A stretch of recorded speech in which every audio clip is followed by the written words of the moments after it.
Hold up ito, huwag ka nang pumalag. Ako? Oo, dalawa lang naman tayo dito eh, bobo. Mamili ka, pera o buhay mo. Wala bang ibang choices yan? Ano to, exam, multiple choices?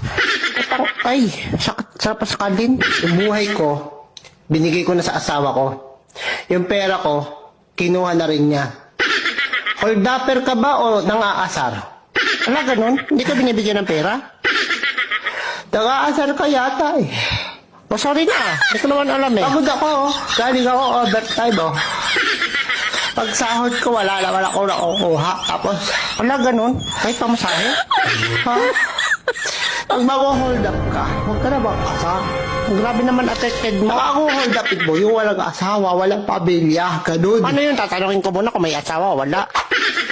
Ayan, o ito. May iyak ka na eh. Pag hold up lang, walang asaran. Hindi ko naman alam eh. Ang iinis ka eh. Sige, sa susunod tatanungin ko kung sige. Nabubuli ka pa eh. Nag-hold up ka na, nabubuli ka pa. Hindi ko nga sadya, hindi ko alam. Dalawang kaso yan. Wala, ganun ba yun? Bullying and hold upping. Uy, totoo yun? Meron yata doon. Sige na, hindi na kita hold upin. Nahingan mo pa akong tiso. Sige na, balis ka sa harap ko na. Alibad-baran ako sa mukha mo. Ito na, paalis na. Hindi ko naman alam na under ang hadot ka eh.